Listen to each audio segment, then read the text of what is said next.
आबाजी पूजेला आला होतात ना? तर हो, पूजेलाच आलो होतो. काय पूजा बांधली होती कविराजांनी, आणि प्रसाद तर काय, आ हा हा, वा. हो, अजून चव रेंगाळते त्या प्रसादाची. पण तुम्ही आला होता ना प्रसादाला? हो, पण खरं बघाल तर मी प्रसाद घेणारा नाही, प्रसाद देणारा आहे.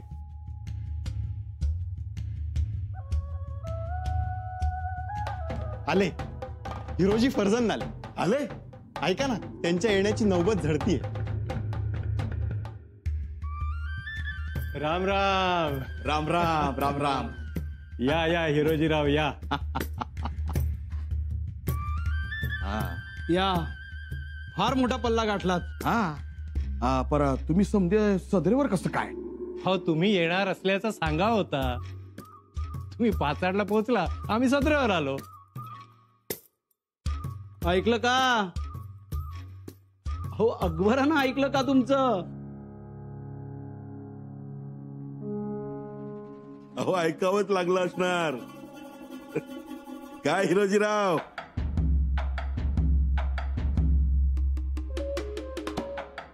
कशा झाल्या वाटाघाटी? उत्तम.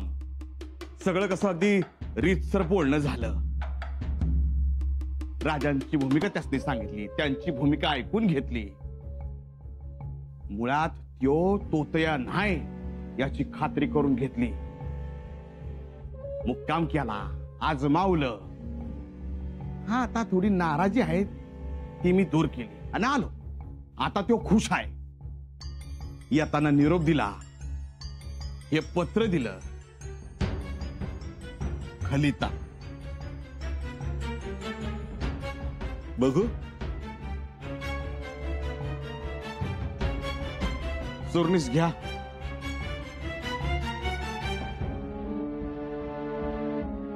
तुम्ही घ्या.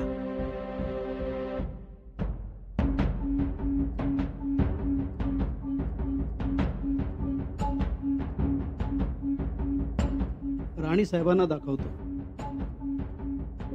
त्यांनी वाचा म्हटलं तर आपण वाचूया, पण त्यांच्या परवानगीने.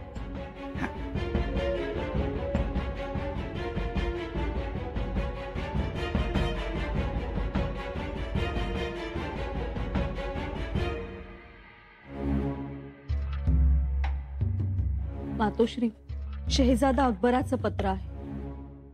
स्वराज्याच्या वकिलांसोबत उत्तम चर्चा झाली असून पाठवलेले नजराणे आवडल्याचे सांगतो आहे.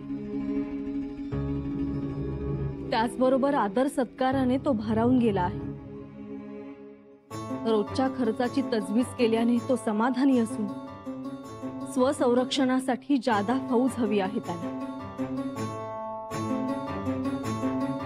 एकूणच वाटाघाटी उत्तम झाल्या असून शहेजादा अकबर राजांचा शुक्रगुजार आहे.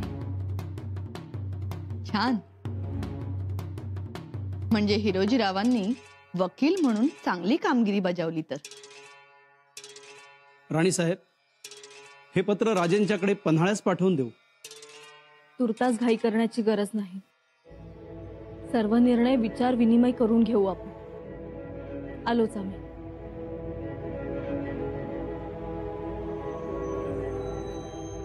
मातोश्री,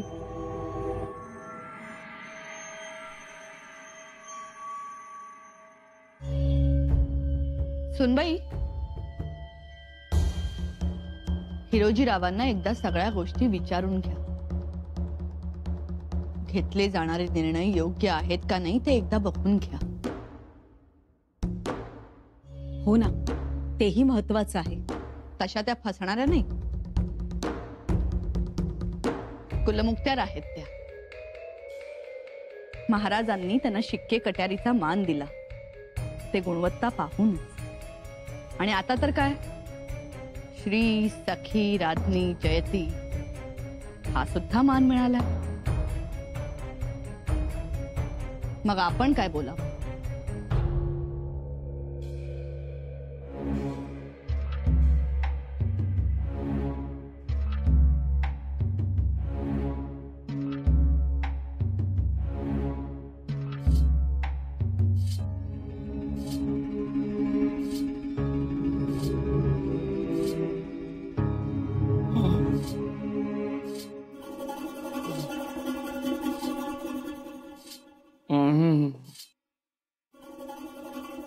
काय पाणी पाणी पाहिजे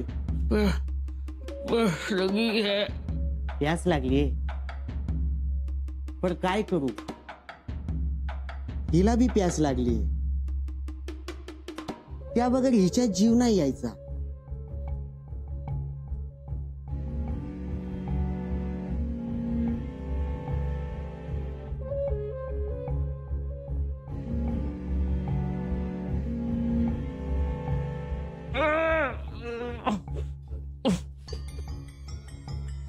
हे गप लवकर ठोका वाढलास ना तर मुंडक छाटून टाकीन तुझं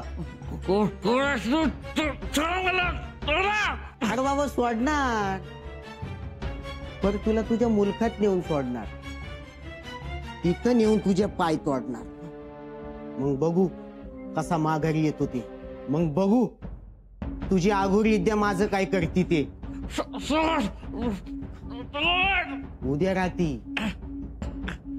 उद्या रात्री आपण स्वराज्याच्या हद्दीबाहेर 15व्या दिवशी तुझ्या गावात 16व्या दिवशी तुझं पाय कलम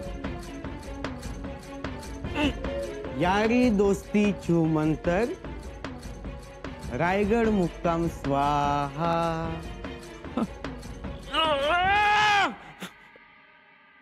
ऐकलं का हो पंत एक शब्द बोलू नका. आता रे देवा आता काय झालं कशात बिनसलं बिनसलं म्हणजे वकील काय झालात माणसांची ओळख विसरला आता हाय का आवत आता बोलायला लावू नका नंतर बोलू. राणी साहेब येत आहेत.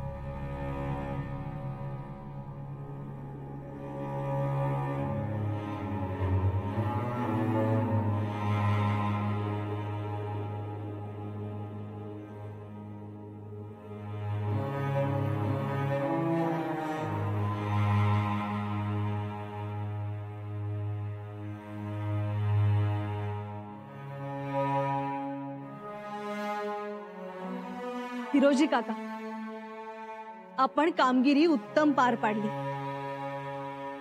शहजादा अकबराशी उत्तम वाटाघाटी झाल्या हे त्याने लिहिलेल्या पत्रातून समजतच आहे. शिवाय तो भाराहूनही गेलाय जी राणी साहेब आणि स्वतःची फौज वाढवण्याची परवानगी मागितली. माफी असावी परंतु त्याला फौज कशाला पाहिजे. हो तो प्रति शहनशाह आहे त्याला फौजी लागणारच. याचा निर्णय राणीसाहेब घेतीलच. आम्ही नाही. याचा निर्णय राजे घेतील.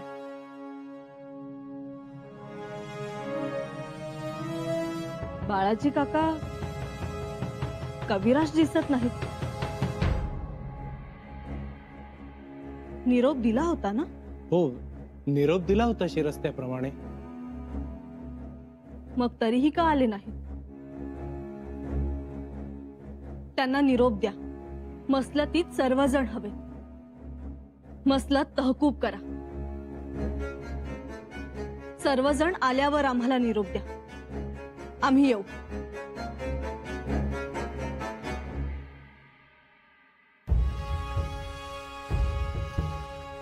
म्हणजे आता त्या टिकोजीरावासाठी मसलत तहकूब.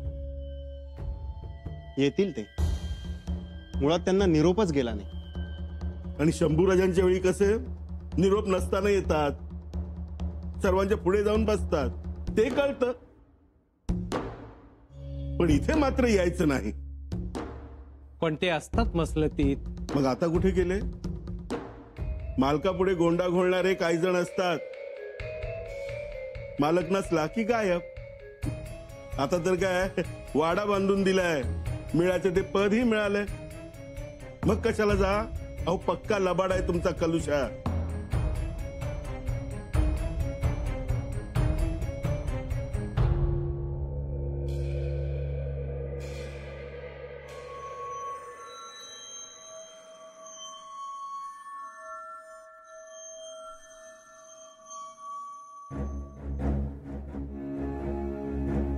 राणी साहेब काय झालं. कविराजांचा वाडा आज गेले 2 दिवस बंद आहे. 2 दिवस बंद? जी राणीसाहेब, मी गडावर पाहिलं पण कविराज दिसला नाही. पाचाड, कावळा नाका, सांदोशी पावतर जाऊन आलो पण कविराज कोणालाही दिसला नाही. दिसले नाहीत? मग कुठे गेले असतील कविराज? तुम्ही असं करा, विश्वासातली माणसं घ्या आणि शोध घ्या. हुलस्वारांना सांगा. जी राणीसाहेब.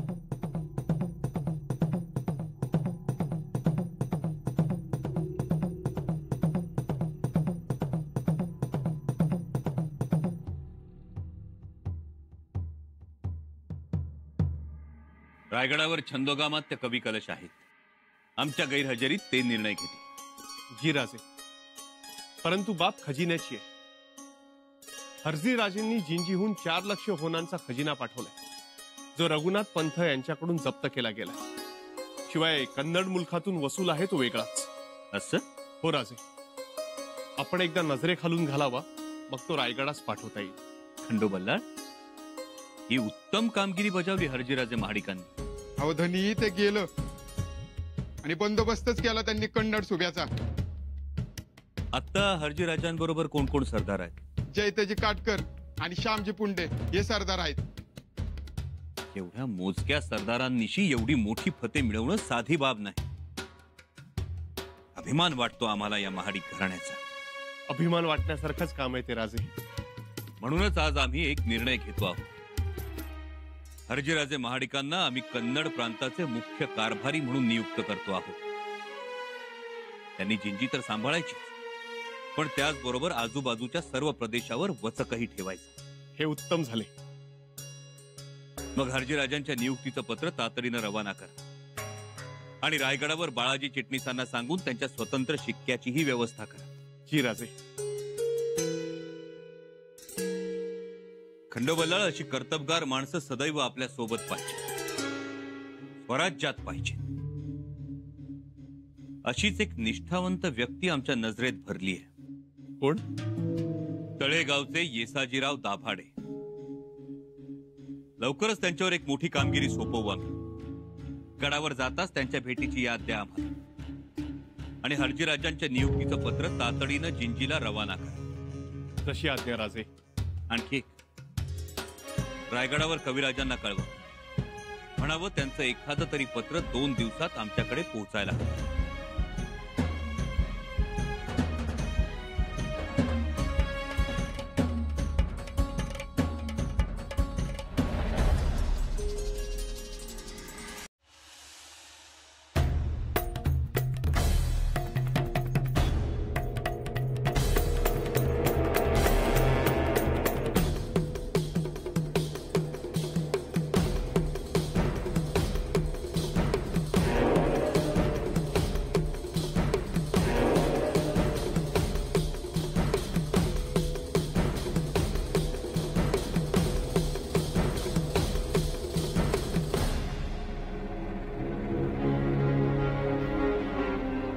नरसोबा, काही लागतोय का माग? लई उडकलं, त्या नाही लागत त्यांचा माग. कुठे जाऊन बसलेत कोणाच ठाऊक. वय आणि त्यांना सवय आहे एकनच बसायची. अरे वय तर, पण आता राणी साहेबांनी काय सांगायचं? चल चल, कुठतरी जाऊन हुडकूयात. चल. लय अवघड झालंय गड्या, कुठं जाऊन बसल्यात.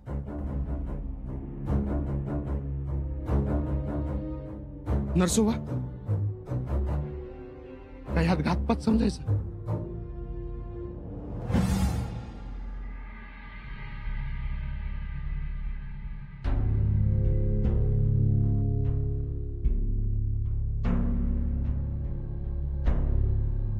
सुनबाई, काय झालं? शोधाशोध सुरू आहे. विश्वासातली माणसं मागावर पाठवली. म्हणजे कविराज कुठे गेले हे कुणालाच ठाऊक नाही?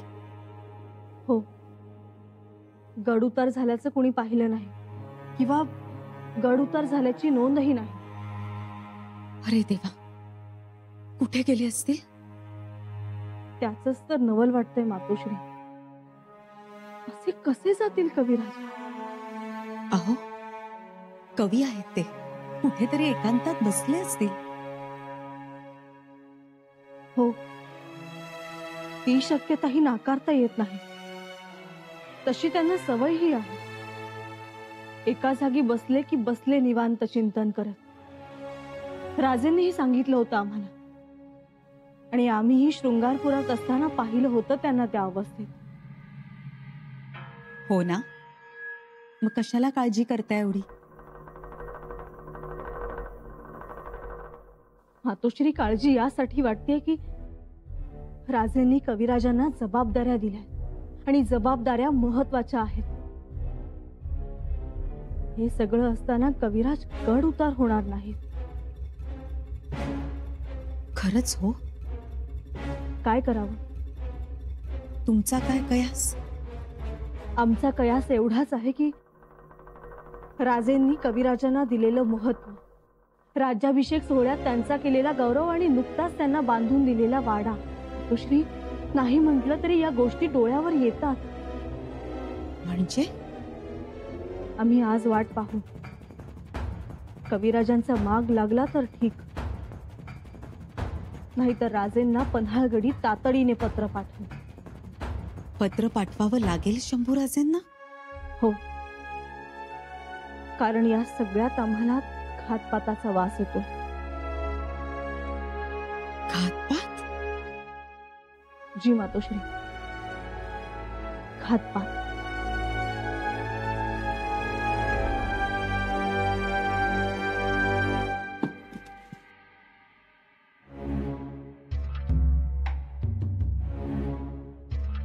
परशु, काय झालं? कलुषण आहे.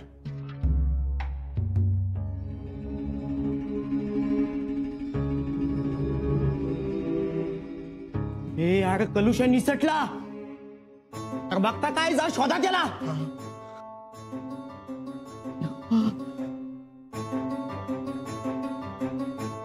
आता पंतांना काय सांगू? काय बाळाजी पंत, काय चाललंय तुमच्या राज्यात? ही पद्धत? पंत म्हणजे त्याने खुशाल चेंडू सारखं फिरायचं, आणि आम्ही मात्र वेळेत सदरेवर हजर राहायचं.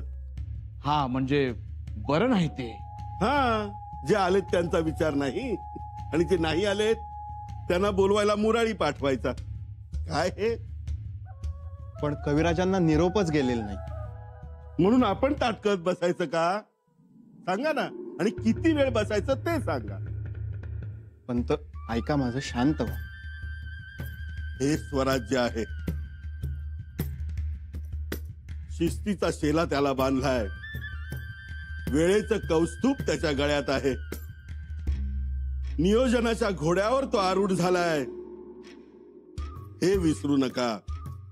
थोडी कळ काढा पंत, येतीलच ते एवढ्यात. अहो, कसला येतोय तो? गेला पळून. मुळात थांबणाराच ना.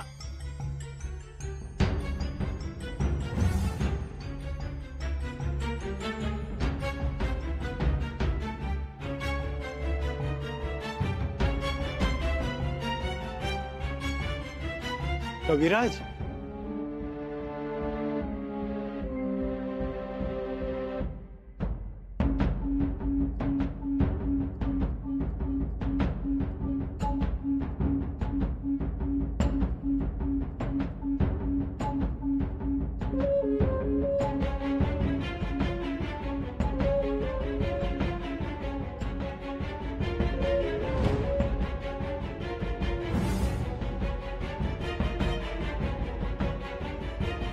माफी, देर हो गई.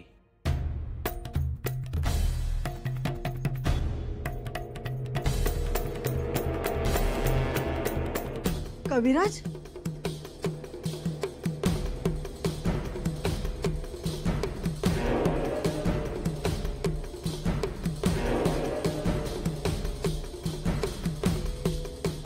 कविराज, तुम्ही एवढे थकलेले?